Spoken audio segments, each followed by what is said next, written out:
10월의 마지막 날, 마지막 밤 이렇게 예배 자리에서 만나게 된 모든 분들을 환영합니다.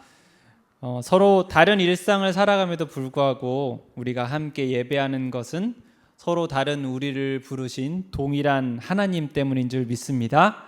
함께 예배하는 우리에게 오늘 동일한 성령님의 말씀하심과 또 도우심의 역사가 막 가득할 줄 믿습니다. 우리 잠시 함께 기도하시겠습니다. 하나님, 이 시간 앞에 선 자나 또한 함께 준비한 설교를 듣는 자나 모두가 듣는 자가 되어서 이 시간 우리 안에서 말씀하시는 성령님의 음성이 동일하게 새겨지는 거룩한 시간 될 수 있도록 이 시간 이 자리를 베델로 사용하여 주시옵소서. 감사하고 예수님의 이름으로 기도합니다. 아멘. 차가운 바람이 불기 시작하면 그 계절 특유의 냄새가 찾아옵니다. 계절의 향취는 우리에게 지난 기억을 되새기게 하는데, 돌이켜보면 우리는 이맘때쯤 항상 중요한 결정의 시간들을 지나왔습니다. 새로운 한 해를 앞에 두고 이사를 가거나 직장을 변경하거나 시험을 보거나 혹은 새로운 진로를 이맘때쯤 이제 결정해 나아갔습니다. 개인적으로는 이맘때가 되면 교회에서 진행했던 수능 기도회가 많이 생각이 납니다. 아시다시피 우리나라에서 수능은 특별한 의미가 있습니다. 예전에 섬겼던 교회에서는 수능 몇 주 전부터 학부모 기도회를 진행했었는데, 그렇게 수험생 학부모와 몇 주를 보내면 어쩔 수 없는 부담감이 듭니다. 아니, 이렇게 매일 학부모님들이랑 모여서 기도를 하는데 혹시라도 저랑 같이 매일매일 기도한 저분들의 자녀가 시험을 다 망하면 저분들 문제가 아니라 함께 기도한 제 문제이지 않습니까? 하나님, 이렇게 열심히 기도하는데 저분들을 내년에 또 보면 되겠습니까? 인간적으로 저분들만큼은 하나님이 조금 특별하게 챙겨주십시오. 좀 그렇게 기도했습니다. 그렇게 기도한 결과 놀랍게도 저와 함께 기도했던 모든 분들이 수능이 대박이 났다면 아마도 저는 지금까지 그 자리에서 수능 기도를 인도하고 있었을 것입니다. 그런데 제가 이 자리에 있다는 것은 뒤는 상상에 맡기겠습니다. 어찌됐든 그때 함께 기도했던 친구들 중에서 어떤 친구는 의대도 가고 어떤 친구는 스카이에 성공했습니다. 그런데 동시에 또 어떤 친구는 삼수에 실패해서 힘들어하는 것을 가까이에서 지켜보는 것이 그 자리에 섰던 저의 사명이었습니다. 가까이에서 그분들의 마음과 또 여러 가지 생각들을 지켜본 그 자리에는 그분들 안에 있는 불안함, 조바심, 그리고 두려움, 그리고 간절함을 함께 경험할 수 있었습니다. 오늘 우리가 함께 봉독한 본문은 야곱이 자신의 집을 떠나 하란으로 길을 나서는 것으로 시작합니다.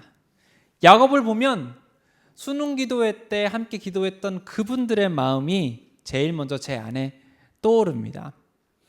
완전히 같다고는 할 수 없지만 떠밀리듯 결단을 내리고 무력하게 한 번도 가본 적 없는 길을 가는 그 불안과 두려움, 그리고 간절함이 가득한 그 마음으로 지금 야곱은 하란을 향해서 가고 있는 것입니다. 오늘 본문 앞에는 야곱이 도망가는 이유가 나오는데, 창세기 27장 41절에는 에서가 야곱을 미워하여 심중에 이르기를 아버지를 곡할 때가 가까웠은즉 내가 내 아우 야곱을 죽이리라, 이렇게 섬뜩하게 기록되어 있습니다. 오늘 본문이 아니므로 길게 설명하지는 않겠지만 많은 분들이 아시는 것처럼 야곱은 형에게 갈 축복을 의도적으로 빼앗았습니다. 이 복은 단순하고 즉각적인 복이 아니라 이삭의 계보를 형이 아닌 동생 야곱에게로 틀어 에서가 빠지게 된다는 의미였습니다. 자신의 권리를 빼앗기고 에서는 오히려 아버지에게 저주를 받는데, 그 저주가 27장에 이렇게 기록되어 있습니다. 네 주소는 땅의 기름짐에서 멀고 내리는 하늘 이슬에서 멀 것이며 너는 칼을 믿고 생활하겠고 네 아우를 섬길 것이며 네가 매임을 벗을 때에는 그 멍에를 네 목에서 떨쳐버리리라. 제가 에서라도 증오가 타올랐을 것 같습니다. 에서는 야곱을 죽이려고 마음먹었고 어머니 리브가는 이 둘을 떼어놓기로 결정합니다. 축복을 받은 야곱은 오히려 저주를 받은 자처럼 외삼촌 라반의 집으로 결혼을 명분 삼아 도망치듯 떠나게 되었다는 것이 오늘 본문의 배경입니다. 개인적인 생각으로는 우리 민족의 정서가 이 야곱과 참으로 닮아 있는 것 같습니다. 우리 민족이 정말로 복을 좋아합니다.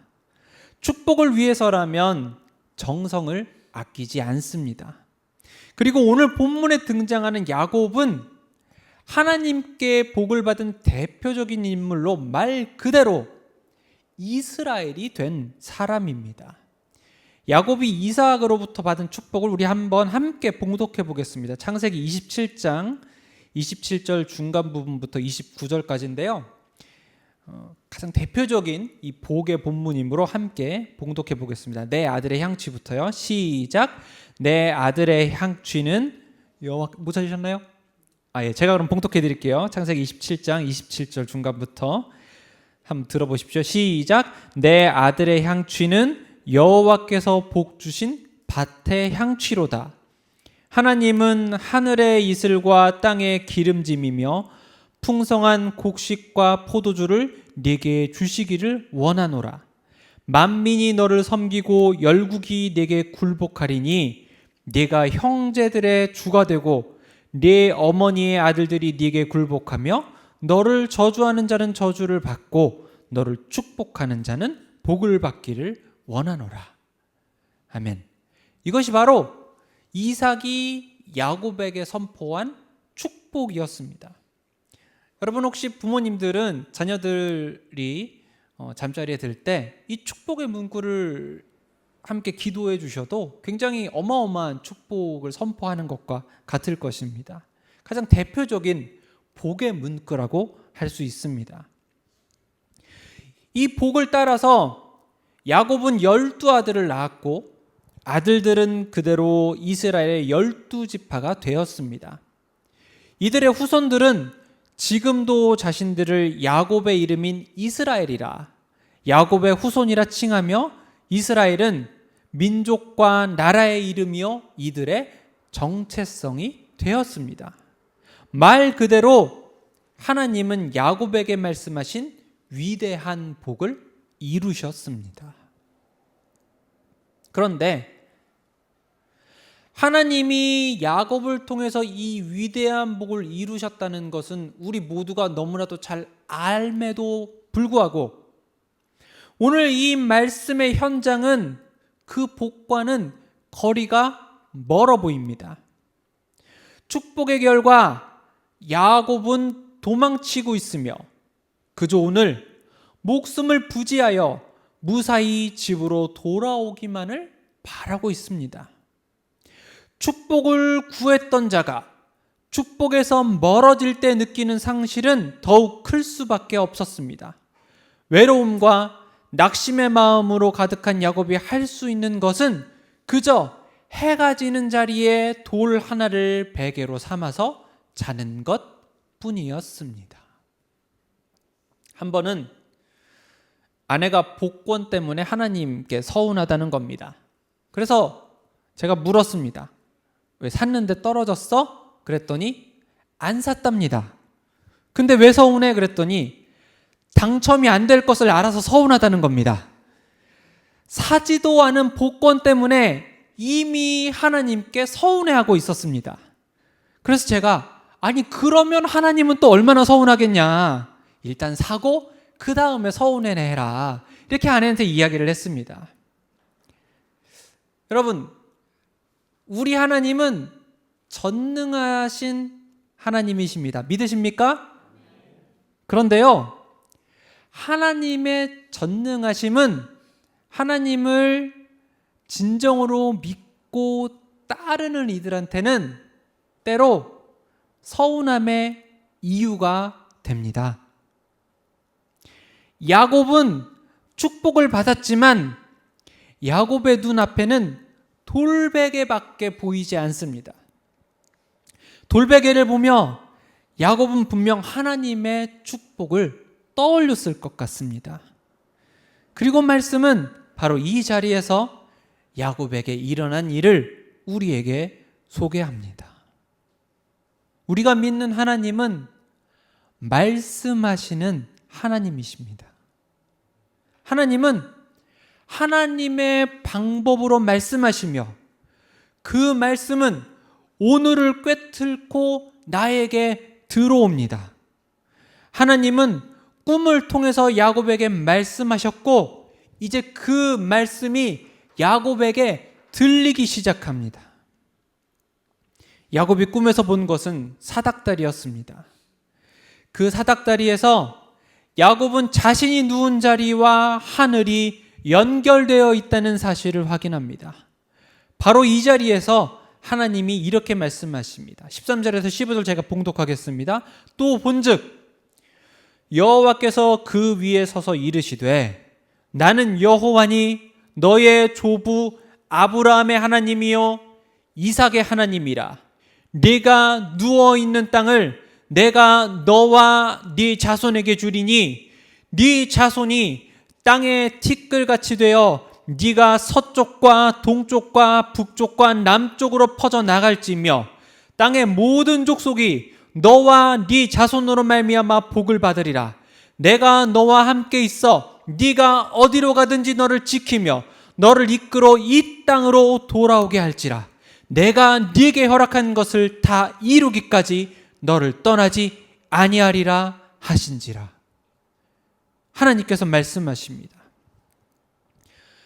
창세기에서부터 쭉 읽어왔다면 지금 방금 제가 봉독해드린 이 말씀에서 익숙함을 느끼시게 될 텐데 그것은 제가 방금 봉독해드린 이 말씀이 하나님이 아브라함과 이삭에게 하신 말씀과 거의 비슷하기 때문입니다. 다시 말해서 이 사건은 그동안 다른 이에게 말씀하셨던 하나님이 이제 나에게 말씀하시는 순간이며 아브라함의 하나님, 이삭의 하나님이 이제 나의 하나님, 즉 야곱의 하나님이 되는 순간이었습니다. 오늘 동일한 축복이 있기를 소망합니다. 말씀은 우리의 삶을 뚫고 날선 검처럼 우리에게 들어옵니다. 그래서 말씀이 들리는 순간은 야곱이 그러했듯이 다른 누군가의 하나님이 아니라 나의 하나님으로 고백되는 순간인 것입니다. 야곱의 돌베개를 통해 하나님이 야곱에게 말씀하셨듯이 이 시간 한 자리에서 우리가 하나님의 말씀을 드릴 때에 우리 각자의 돌베개 앞에서 내게 주시는 하나님의 음성이 들리는 축복이 있으시기를 간절히 소망합니다. 이것이 바로 하나님과 야곱의 첫 번째 만남이었습니다. 야곱이 가장 낮아졌던 자리를 하나님은 하나님을 만나는 자리로 바꾸셨습니다. 사실 변한 것은 아무것도 없었습니다. 야곱은 돌베개를 박차고 하나님은 내 편이 하면서 아버지의 집으로 돌아갈 수 없었습니다. 실제로 야곱은 그 이래로 다시는 어머님을 볼 수 없었습니다. 이후에도 마찬가지입니다. 야곱은 더울 때 덥고 추울 때 춥게 일했으며 형에게 용서받기까지는 무려 20년이라는 시간이 걸렸습니다. 그의 아들 요셉은 자신의 다른 아들들에게 노예로 팔렸으며 르우벤은 야곱의 침상을 더럽히기까지 했습니다. 야곱은 훗날 파라오 앞에서 이러한 자신의 삶을 한마디로 요약하는데 그것은 험악한 세월이었습니다. 하나님은 야곱을 축복하셨지만 야곱이 로또에 당첨되게 하지는 않으셨습니다. 하나님은 야곱의 삶을 하나님의 전능하심으로 채우지 않으셨습니다. 그의 삶에는 비극이 있었고 결핍이 있었으며 불완전했습니다. 그러나 이러한 그의 빈자리 속에서도 야곱이 돌베개를 통해 배운 한 가지는 하나님의 전능함이 보이지 않는 바로 그 자리에서도 하나님이 그와 함께 하신다는 사실이었습니다. 야곱이 잠에서 깨어 이르되 여호와께서 과연 여기 계시거늘 내가 알지 못하였도다. 하나님은 야곱이 기대하는 결핍이 없는 완벽한 삶으로 그를 세우시는 대신 그의 결핍과 불완전 속에서 그와 함께 하셨습니다. 잘못을 저지른 야곱이 형에게 용서받기까지 하나님은 야곱과 동행하셨으며 라반에게 핍박받으며 억울한 일을 당할 때 하나님의 방식으로 그를 위로하고 그의 삶을 채우셨습니다. 요셉이 노예로 팔리고 돌이킬 수 없는 상처가 그에게 임할 때 하나님은 그것을 선으로 바꾸어 많은 백성의 생명을 구하셨습니다. 야곱의 불완전한 삶에도 불구하고 완전한 하나님의 나라가 야곱의 삶과 함께 했습니다. 야곱의 삶은 분명 험악한 세월이었으나 동시에 그의 삶은 험악한 세월을 위로하며 채우시는 하나님과 동행하는 삶이었습니다. 우리의 신앙 여정 또한 마찬가지입니다. 우리가 받는 축복의 실체는 나의 간절함을 이루는 성취가 아니라 그 자리에 함께하는 하나님을 깨닫는 것입니다.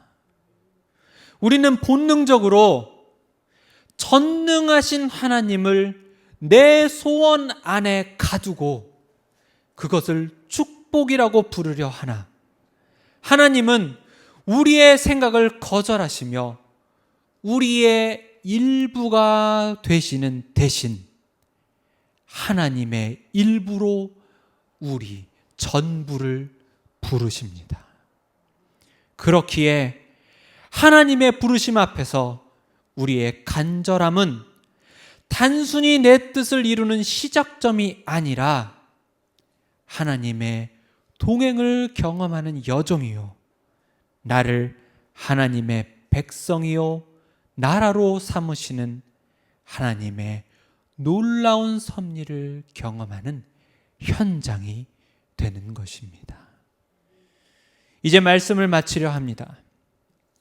야곱은 자신이 보고 듣고 경험한 것을 돌베개에 담아 기둥으로 세우고 그 이름을 베델, 즉 하나님의 집이라 이름 붙입니다. 베델은 나의 간절함이 있는 곳입니다.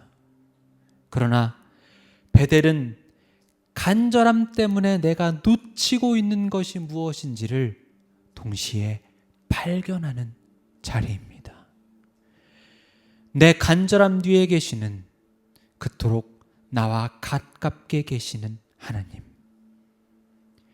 하나님의 전능을 기대하며 놓치고 있던 내 돌베개의 자리에서 오히려 바로 그 자리에 하늘과 땅을 이어주는 거룩한 축복이 있음을 깨닫는 기쁨이 오늘 함께 예배하는 우리 모두에게 있기를 간절히 소망합니다.